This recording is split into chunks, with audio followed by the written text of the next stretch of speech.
इस्राएल के राजा सुलेमान के नीति वचन अध्याय 1।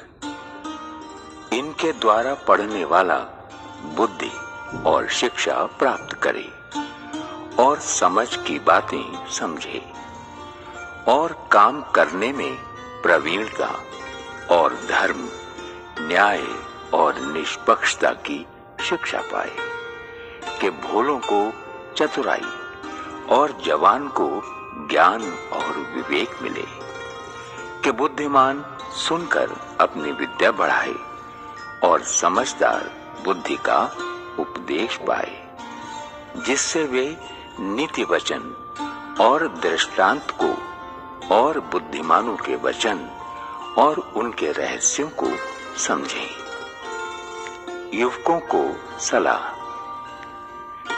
यहोवा का भय मानना बुद्धि का मूल है। बुद्धि और शिक्षा को मूढ़ ही लोग तुच्छ जानते हैं। हे मेरे पुत्र, अपने पिता की शिक्षा पर कान लगा और अपनी माता की शिक्षा को न तज, क्योंकि वे मानो तेरे सर के लिए शोभायमान मुकुट और तेरे गले के लिए कंठमाला होगी।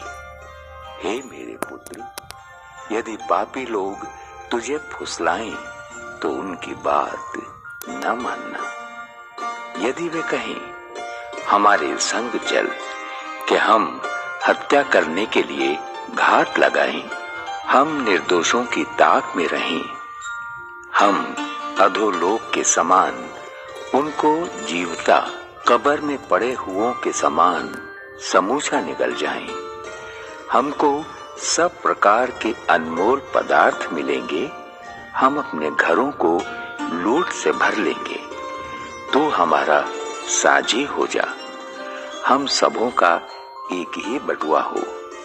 तो हे मेरे पुत्र, तू उनके संग मार्ग में न चलना, वरन उनकी डगर में पांव भी न रखना, क्योंकि वे बुराई ही करने को दौड़ते हैं और हत्या करने को फुर्ती करते हैं, क्योंकि पक्षी के देखते हुए जाल फैलाना व्यर्थ होता है, और ये लोग तो अपनी ही हत्या करने के लिए घात लगाते हैं और अपने ही प्राणों की घात में रहते हैं। सब लालचियों की चाल ऐसी ही होती है, उनका प्राण लालच ही के कारण नष्ट हो जाता है। बुद्धि की पुकार। बुद्धि सड़क में ऊंचे स्वर से बोलती है और चौकों में प्रचार करती है। वो बाजारों के भीड़ में पुकारती है, वो फाटकों के बीच में और नगर के भीतर भी ये बातें बोलती है। हे भोले लोगों, तुम कब तक भोलेपन से प्रीति रखोगे? हे ठट्टा करने वालों, तुम कब तक ठट्टा करने से प्रसन्न रहोगे? हे मूर्खों, तुम कब तक ज्ञान से बैर रखोगे?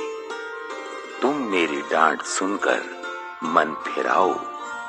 सुनो, मैं अपनी आत्मा तुम्हारे लिए उंडेल दूंगी।